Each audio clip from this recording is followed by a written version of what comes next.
গান হলো, অনেক কথা হলো, এবার আমাদের হাতে সময় প্রায় শেষ। না, শেষ হয়েও হয়নি শেষ, ঠিক ছোট গল্পের মতো। 52 বাজার 53 গলি রাজধানী ঢাকার গলি এখন কততে গিয়ে দাঁড়িয়েছে তার হিসাব হয়তো কেউ দিতে পারবে না, আর দিতে পারবে না কোন গলিতে কত রকমের ব্যবসায়ী প্রতিষ্ঠান গড়ে উঠেছে। তারপরেও এক সাধারণ জরিপে দেখা গেছে একমাত্র পুরনো ঢাকার আনন্দবাজার কিংবা জিন্দাবাহার এলাকাতেই 3 সহস্রাধিক পুরনো কাগজের দোকান গড়ে উঠেছে। এই কাগজগুলো কোথেকে আনেন? ওগুলো আমরা ফেরোলার কাছ থেকে কিনি, টেন্ডারে আনি। মানে ফেরোলার কাছ থেকে কিভাবে কেনেন এগুলো? কেজির সাথে। ফেরোলার কাছ থেকে আপনারা যে দামে কিনেন, তো আপনারা তার চেয়ে অনেক বেশি লাভে বিক্রি করেন।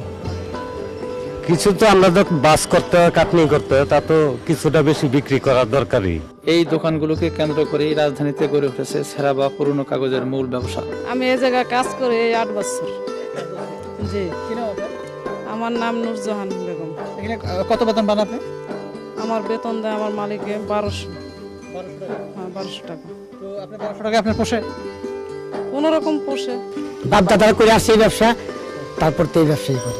টোকাইরা প্রতিদিন ফেলে দেওয়া পরিত্যক্ত কাগজ কুড়িয়ে এনে কিংবা ফেরিওয়ালারা গলিতে গলিতে ফেরি করে কাগজ কিনে এনে সামান্য লাভে বিক্রি করে এই সব দোকানে।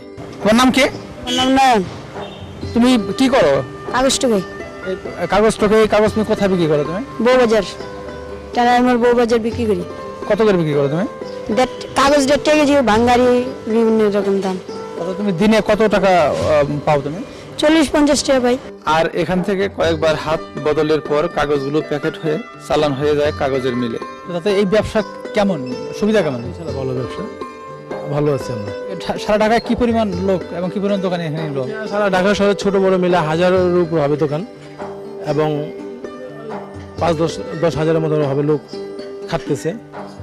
প্রতিটা দোকানে 4টা-5টা কর্মচারী আছে, প্রতিটা দোকানে 10টা-12টা গ্রাহক আছে।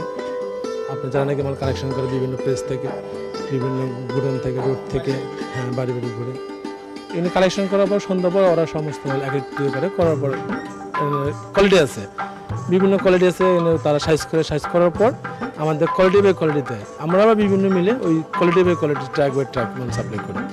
তারপর তৈরি হয় ডুপ্লিকেট পেপার, নিউজ পেপার কিংবা বিভিন্ন রকমের বোর্ড ইত্যাদি। দোকানি, শ্রমিক, টোকাই, ফেরিওয়ালা মিলে অর্ধ লক্ষাধিক লোকের আত্মকর্মসংস্থানের একমাত্র মাধ্যমে হচ্ছে এই সেরা বা পুরনো কাগজ। আপনার কাগজ পান কোথায় এগুলো? এটি পোলাপান আমি সংগ্রহ করি, মনে করেন যে দোকানদার করতাম।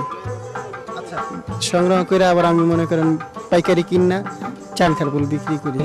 এমন মুদির হয় 100 টাকা হয়, 150, 200, 250, 500, 1000 টাকা হয়। 1000 টাকা পান দিনে? হ্যাঁ। তাই নাকি? হ্যাঁ। এই কাগজ কাঁচামাল হিসেবে ব্যবহার হওয়ায় বনজ সম্পদের উপরেও চাপ কমছে। তাই টোকাই বা ফেরিওয়ালারা যাতে তাদের শ্রমের সঠিক মূল্য পেতে পারে সে ব্যাপারে সংশ্লিষ্ট কর্তৃপক্ষের গুরুত্বপূর্ণ ভূমিকা রাখা একান্ত জরুরি।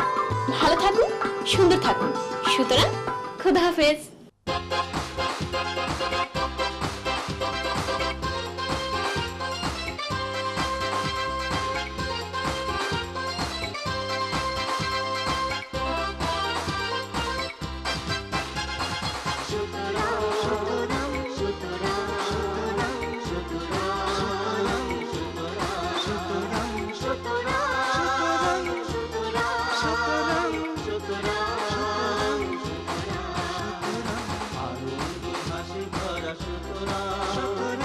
আকাশে শত তারা সুতরাং, আনন্দে হাসি ভরা সুতরাং, আকাশে শত তারা সুতরাং, যত সুর যত গান সুতরাং, ভালোবাসা সম্প্রীতি সুতরাং, সুতরাং, সুতরাং, সুতরাং, সুতরাং, সুতরাং, সুতরাং।